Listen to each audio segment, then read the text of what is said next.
secure attachment with parents help promote a child's cognitive, emotional, and social development. It also helps kids exhibit positive social behaviors. The healthy involvement of parents in their children's day-to-day life helps ensure that the kids can perform better socially and academically. Bonding is the intense attachment that develops between parents and their children.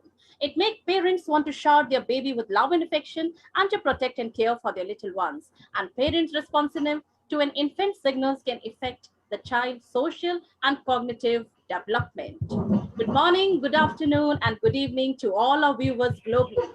This is Dr. Shelly Best, your host for this dazzling session, a passionate educationist with 21 years experience in the teaching industry, an international speaker and moderator of international conferences, talk show host, and CBSE observer. Multi-awardee, mompreneur, social activist, writer, and nation builder, Changemaker, Assistant Director, India GLT, Deputy Country Director, India IAU, Co-Chairperson, ABCT International, Content Head, Khwab Zindagi Ke, National Core Member of Oxford EduServe.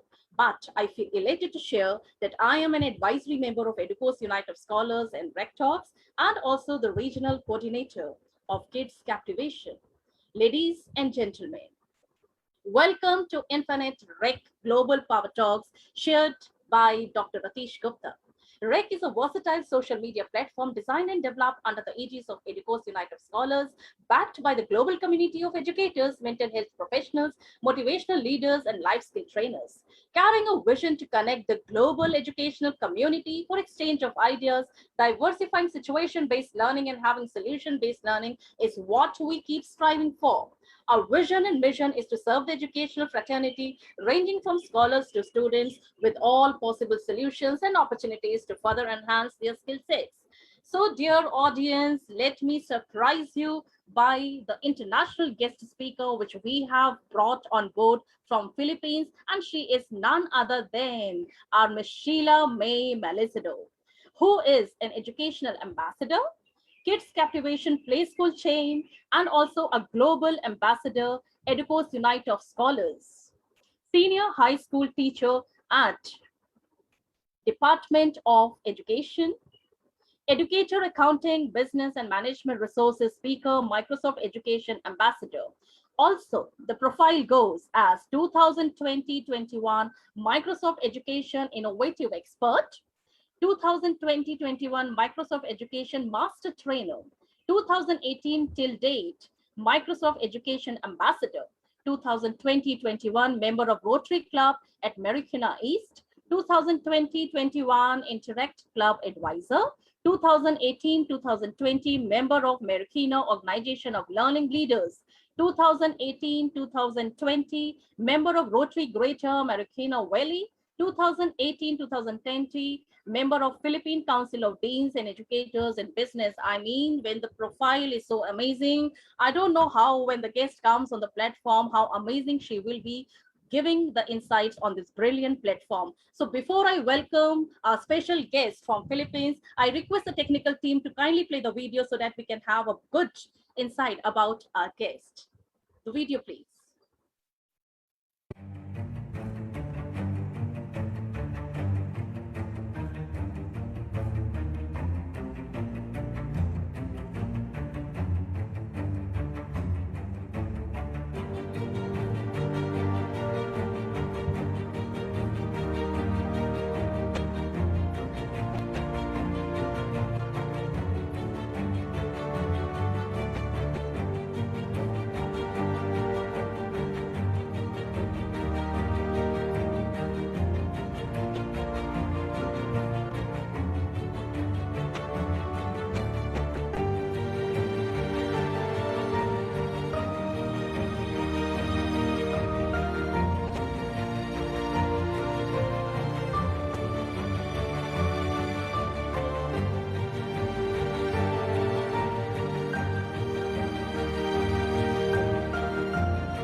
Bravo. I mean to say that this video, which was shown to us, was really enthralling, enigmatic to find the young edu leader in front of us. So, with folded hands, I welcome Ma'am Sheila to this brilliant platform to be our honorable guest. The platform is all yours, ma'am. I roll out the red carpet. Welcome to you. So, our audience is very keen to know. They are very curious to find that who the guest is. So, can you give your sweet introduction and tell a bit about yourself? Okay, thank you very much, madam. As well, I was really amazed by the introduction. Thank you so much. I didn't expect this. And thank you, Sir Ratish, for inviting me here. So I am Miss Sheila May Malisuda again, and I am a senior high school teacher here. Aside from my bread and butter in the Department of Education, I am as well a part-time instructor in a national university here. So we're going to start our class tomorrow. And as well, aside from the Rotary Club, well, there's a lot of organizations that I am affiliated with. So thank you very much for it's a blessing from God actually. Thank you so much. It's such a delight to hear from a dynamic young edu leader, that is Ma'am Sheila. So, like, we have got a wonderful topic about the parent-child connect. So, what do you think that is the parent-child and the school a golden triangle according to you? Yeah, it's really nowadays, especially here in, nowadays that we are having a pandemic. The key role is really for the teacher, for the parents, because parents nowadays are really serve as a teacher. That's why here in the Philippines, um, we are having continuous orientation with the parents, not only in the senior high, not only in the youngsters, but also in the senior high. We as a teacher serves as only facilitators, but in their own houses, the teachers really are parents. That's why this topic that I'm going to share is really suited for this um, we are experiencing right now. Okay. So, Ma'am Sheila, I want to know that how did you find actually this relationship between the parent and child has been gone on a different walk during the pandemic? Yeah, actually, here in the Philippines, most likely the parents are expecting that the teachers will really teach their kids, and they are surprised now because the key role in learning is the parents. I as well, I am a parent. I am a solo parent, meaning to say I am a single mom. So it's really hard for me to manage my time. That's why in my speech right now, I'm gonna share about the real scenario of being a parent and what is the importance of interaction. Wow, that was so great. So I believe, do you want to give the insight by the presentation which you have prepared for our audience? It's more on the integration of or the relationship or the importance of interaction between the parents and the children, and as well uh, the effects of of technology right now, Okay. and as well the effects of the technology, and as well as the ways on how are we going to uh, have a good interaction with our children as Great, parents. great. Ma'am Sheila, would you like to share your presentation so that it is very much clear to the audience also? Thank you very much, madam. Yeah. So let's start. Okay.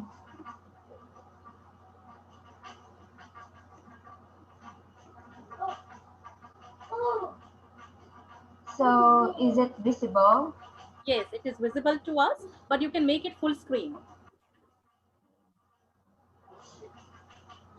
Okay. So again, I am Sheila May Manasido. I'm gonna share about the importance of parent-child children interaction in the time in the current times. Okay. So according to O'Connor 2002 in the Education Development Center 2020, entitled How Home Visiting Can Support Parent-Child Interactions, the parent-child relationship is the channel through which parents influence the cognitive, academic, social, and emotional development of their children. Parent and child each provide clues to which the other responds.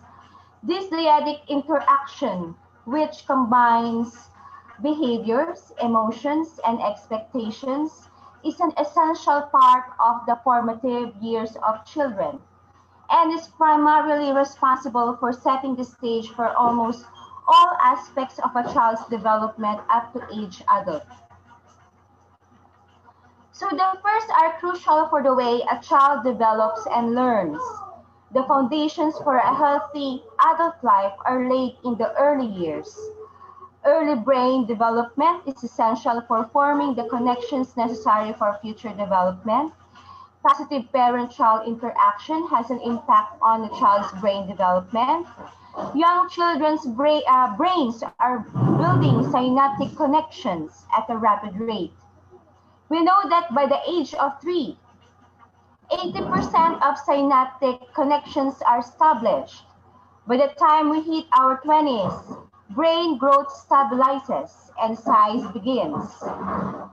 Children who experience positive and nurturing interactions with their parents during infancy and early childhood develop strong, positive attachments and are significantly better prepared to succeed in school. There is no such thing as spoiling a young child. There is no thing as a manipulative 1-year-old. No amount of warm, responsive care is too much. In fact, the absence of such care can lead to anxiety and depression.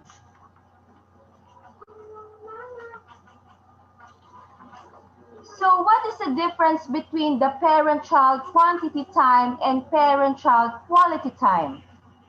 In the parent-child quantity time, according to Brenner, 1979, the parent-child microsystem includes the time parents and children spend together. Parent-child quantity time is crudely measured as the total time that parents and their children spend with one another during waking hours. However, according to Fallon and Bowles, 1997, time together may not provide a clear picture of how it affects the relationship and how it meets the adolescent's developmental needs. Whereas, in parent-child quality time, unfortunately, the majority of studies that have investigated parent-adolescent time have focused solely on the quantity of time spent together, ignoring the perceived quality of the time spent together. In concept by Fallon and Bowles, 1997, quality time encompasses more than just parents and their children spending time together. It includes the affective component of time spent, where the adolescent and parent feel like they are together. Quality time is most often conceptualized as time where children have the opportunity to interact with someone with whom they have an intimate and trusting relationship. Furthermore, quality time focuses on positive communication, where the child can feel safe to ask questions, discuss vulnerable topics, and emotionally disclose. Although in these current times, it is difficult for us to balance our home and our work.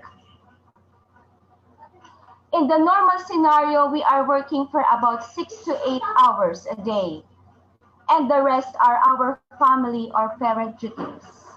But nowadays, we are working for almost 12 to 18 hours. Our work occupies most of our time. Working from home has somewhat benefiting us and destroying us. Benefiting wherein we got to be with our loved ones. Destroying us by losing our time and divulging our time to excellence and to survive. That technology became the nanny of our children, losing the interaction that we have to give to our children. What is the relation of interactive technology and time and parent-child relationship? According to the studies of Lenhart, Perrin, Pew Research Center, McHale, interactive technologies are a pervasive part of life across the lifespan, and these technologies have become integrated within the microsystem. Currently, there are mixed opinions about how technology may influence family time. Some researchers insist that technology distracts from parent-child time, and others conclude that families may actually spend more time together because technology reduces the time it takes to accomplish tasks. Mesh determined from his research with adolescent peer relationships that preferred communication mediums were related to how the relationship was formed. Face-to-face communication is preferred when ties were developed to face-to-face, and online communication is preferred relationships when were formed online. Based on this quantity forms, it seems logical to examine which of interactive technology might actually be quantity and quality parent-child, and which forms may be detrimental to the and quality of time that parents and their children spend together. According to elkbrevard.org, raising children is one of the most rewarding and difficult things we are likely to do in life. And even harder is that they are not accompanied by instructions. The possibility of social interactions with parents is important for the growth of all children. Through social interactions, children begin to feel themselves and learn what their parents want from them. Social interactions in young children usually take place in the family, but as children grow and develop, they want to play with other children. So it is important that children's interaction with parents is positive. Parents are their child's first teachers. When interacting with a parent, children learn social skills such as sharing, cooperating, and respecting the things of others. In addition, young children also learn to communicate and develop motor skills. So there are some ways that we can positively interact with children on a daily basis. During this time of the year, it is important for our children to have our presence, not just presence. Our time and positive contact with our children can be the best gift we can have or we can give, and it's cheap. So some ways to interact with our child in a positive manner on daily basis are: catch your child in a positive behavior and praise them. Limit words such as don't or no. Teach positive behaviors instead of telling your child what not to do. Set limits and expectations. Teach the behavior you would like to see your child exhibit. Play with your child as much as your time permits. Play is important in a child's development. Ask open-ended questions and listen to your child by making eye contact. Read to your child every day. Don't be afraid to get down on the child's level. Sometimes getting into a chair or on the floor can be better for both parent and child. Use your patience. Take a deep breath, count to 10. Don't take your anger out on the child.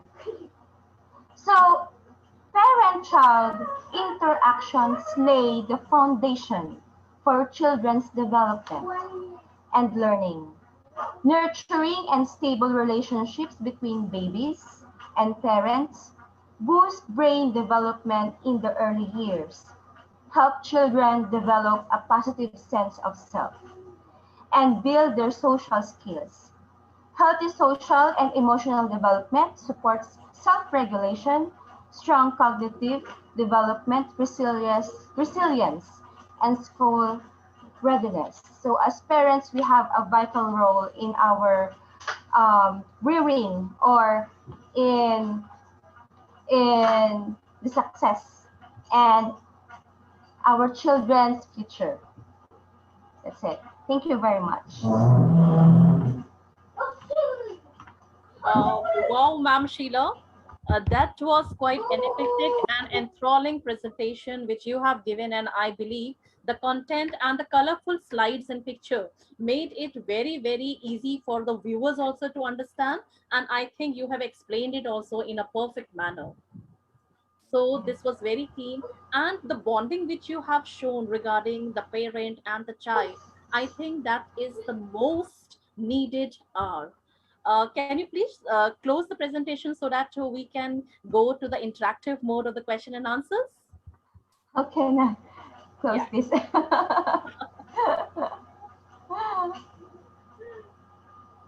Am I still sharing? Okay. Yeah, absolutely. It's perfect.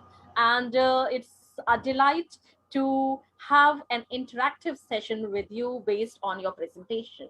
So, my first question, which I hope the viewers must be very keen to know about, is that in this time of pandemic and the trying times and the challenging times, which is more important according to you, the parent child quality time or parent child quantity time? For me, it's a quality time because as what I have shared about, it's about building trust to our children because you have a lot of time, that's quantity, but it's not quality. So we are contributing the great foundation of our children. We are developing their brains and their emotional, cognitive and emotional. That's why we as parents have a vital role in rearing them. Yes. That's why, but it's but here in nowadays during pandemic we have a lot of time, so we can combine the quality and the quantity. Yes. Yeah, that is why we have to do take advantage of this time. It's not really a burden to us that this pandemic we have. It's a benefit. It's an advantage for us, especially we as a family. We as a what do you call that? You family people or family man or family as a parent. It's my great Yes. advantage because madam, I'm a solo parent and I am working for almost 12 hours or 18 hours a day. And I'm just arriving here. What we are going to do is to just sleep. But here nowadays, in this current time, I have a lot of time.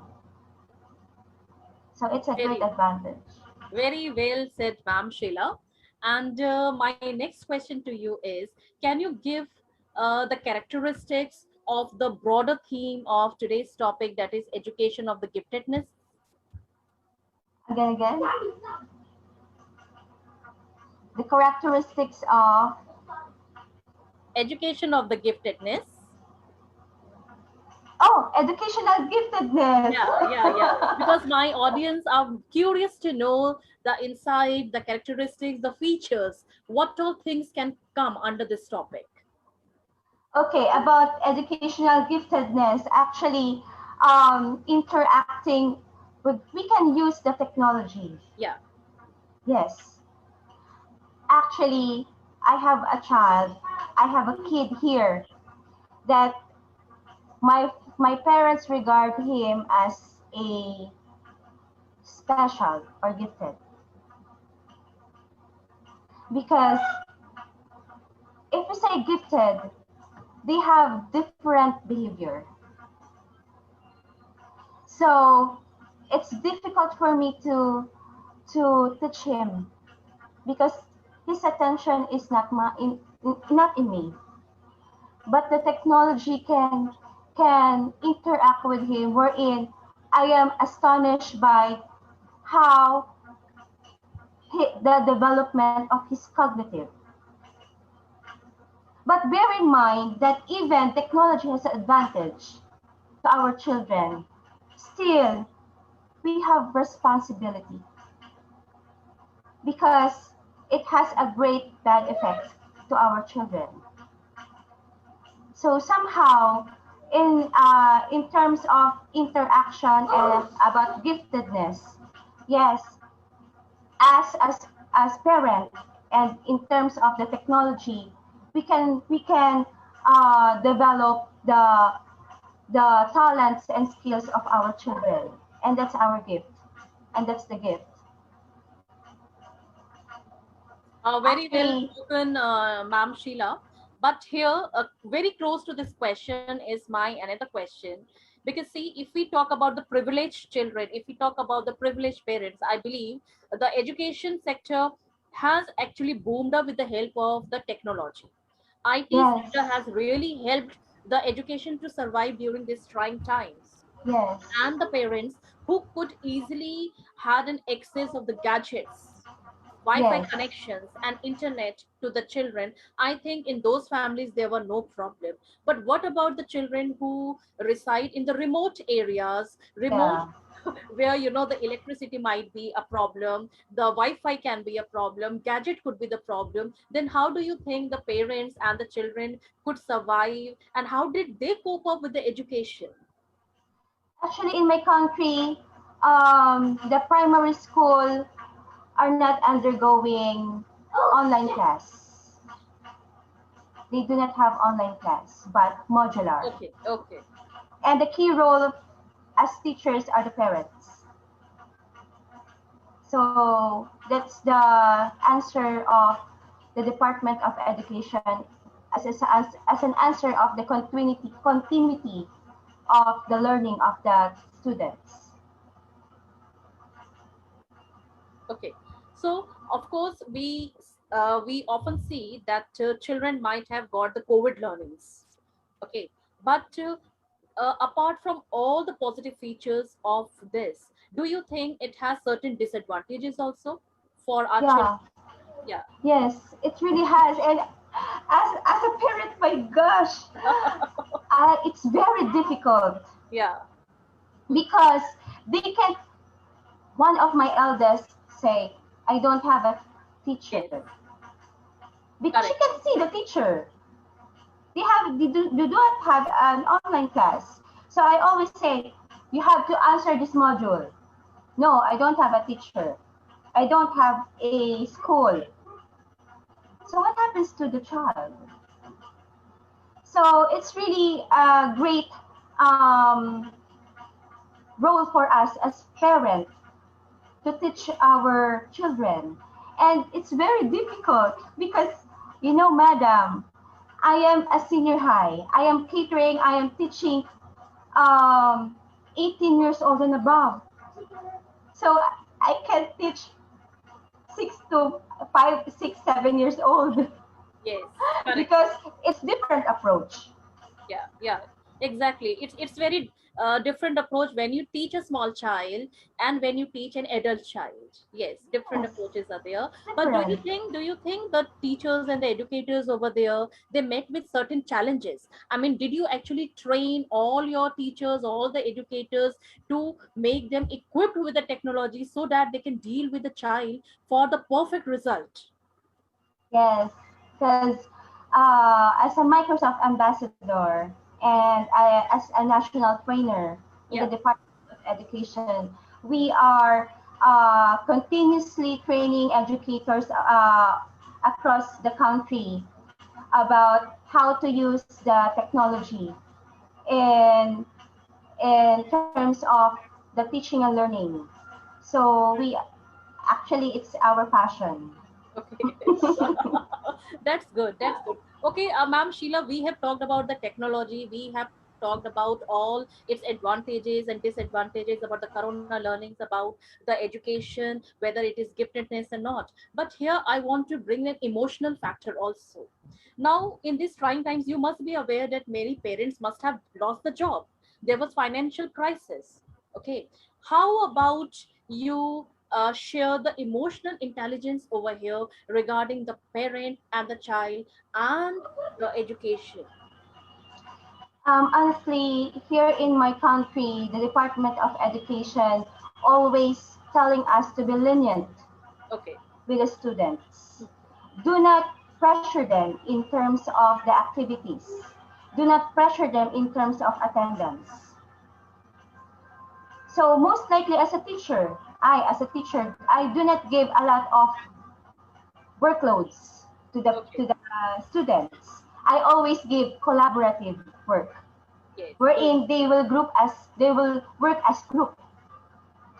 And then sometimes I talk with another teacher to integrate his subject to my subject. So that's from that, and you should not be uh, what do you call that, making them pressure in terms of the schedule or the deadline. Exactly. Exactly. No, because the mental health, actually in the first months of pandemic, there's a lot of suicides, student suicides and teacher suicide because they cannot cope up with the challenges. That's why the Department of Education keep on telling us to be lenient. Very well spoken, Ma'am Sheila. And here there is a very, the question which is getting connected to this also. Do you think we all were successful in our goal of achieving the best education which we want to give through the online media? Do you think there were the cases of absenteeism also? There were the cases of cheating also? And do you think the children were 100% conscious of whatever the educators want to give them on the online platform? Or did you face challenges? As a parent, I am really as a parent. Yeah. That's why I can relate on my students. Yes. Because that if the teacher gave a lot of workloads and the parent can and the student can cope up with those workloads, who will be the one who will answer? Yes. The parent. So, under these circumstances, how did you keep the parents in confidence? So as for me, actually I do not have a advisory class, but I gave them my students. I do not most likely give standardized test. No, Okay. performance. Okay.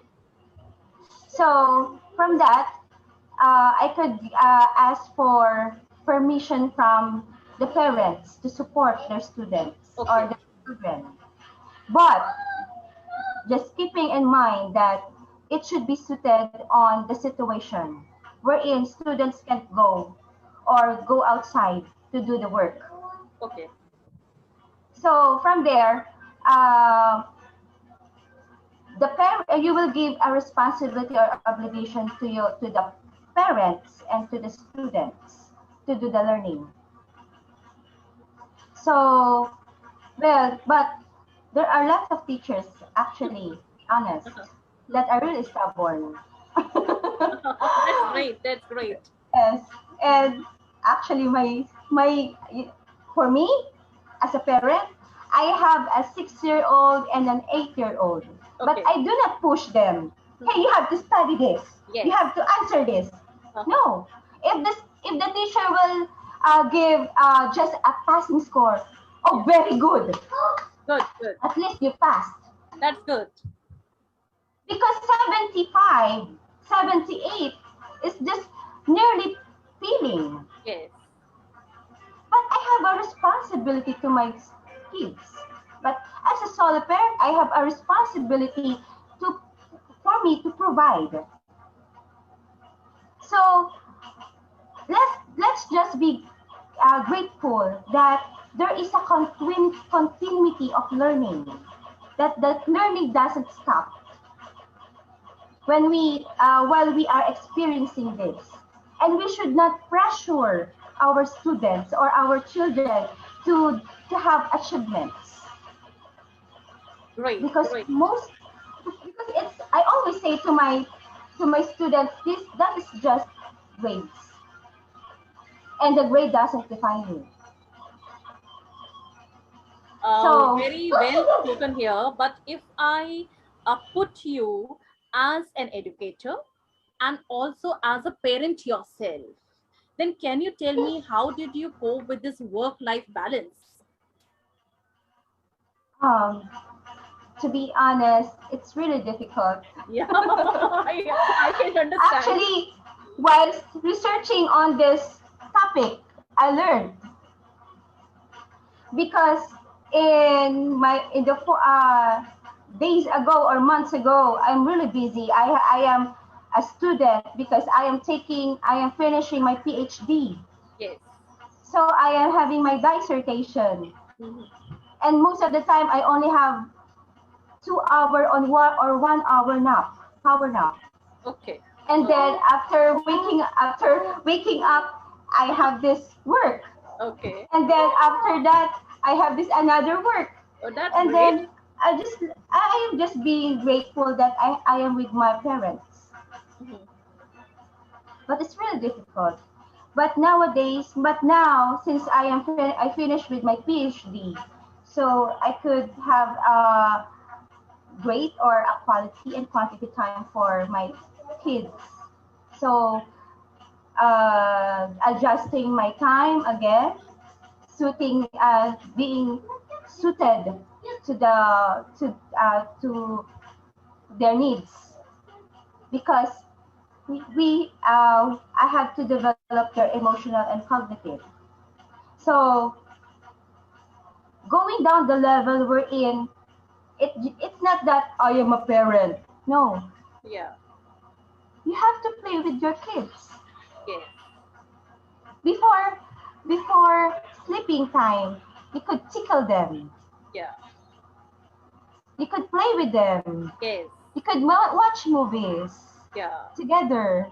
So that Because is the quality time what you are yes, telling me, because here I did not want to focus on the quantity time, but yes, I want to stress yeah, on the quality time which you are spending. However, it might be less, but then yes, you are giving the quality time. yeah, But that's quality quite good. time. Even though before the pandemic, when I am busy for 5 or 6 days, or I've been in a training, I will find really a quality time by um, going to the mall together, watching movies, Yeah, yeah, eating great. together. Yeah, and sometimes I leave from work because as solo parent I have a benefit to take some service credits. Um, Having time together, it's really a precious time. Yes, that means pre-COVID, because it's not happening with you. I guess it is happening with the entire world, because Yes, pre-COVID we had a different lifestyle, and now we have adapted ourselves to the new normal, which I believe yeah, will stay. Will stay put in. I don't know for how many months, maybe for years and all. But it is such an inspiring session to know from you that even during the COVID and the trying times, you have kept yourself so busy. Okay. and yeah, and perfecting the work life balance, giving the quality time also to the family. You are doing your PhD also, and simultaneously you are managing your career as well. So I guess you are the dynamic, powerful edu leader in front of us, and I am really thankful to Dr. Ratish Gupta for having invited you to this platform, because you have actually enlightened the session, and I guess you have given such beautiful insights to the audience, and they will be loving and lapping it up from all different corners of the globe. So I am really thankful to Ma'am Sheila for giving us your precious time to this brilliant platform and have spoken on such a delightful topic. I believe it is the need of the hour. So at the end, I would like to say that I would maintain that thanks are the highest form of thought, and that gratitude is happiness doubled by wonder. Joy is the simplest form of gratitude, and we would celebrate our joy by felicitating our international guest from Philippines, Ma'am Sheila, by appreciating her by a small token of appreciation, by Educos Unite of Scholars, by Dr. Ratish you. Gupta for your gracious presence and the insight you shared on this platform. So please accept our honor. This is for you, and this is a Thank small you. felicitation from our side for such a bright session. So before I wind up this session, any last words you want to speak to our loving audience, Ma'am Sheila? Um, as what I have said, our children are gifts from God. They are our blessings. Yes, It's so our right. mission to rear them, to mold them, to become one as pleasing to God. That is why we have a great role to be to mold them in the right path. That's why it's our great responsibility, it's our great obligation. So in these trying times, in this pandemic, so we have to take advantage of it. It's not a burden. Seriously. So this is the wonderful insight and the last welcome note, you wanted to give us before saying bye-bye to this session. And before signing off, I once again, with folded hands, would want to thank you for your gracious presence on this platform and speaking on such a vibrant and important topic. And I believe you were able to inspire our lovely audience by your enlightening talk and by your wonderful presentation, because if I liked it, I guess my audience also will be loving it. So thank you once again, Ma'am Sheila, for gracing the platform, and I hope we'll meet all over again. Thank you so much. Bye bye. Thank you.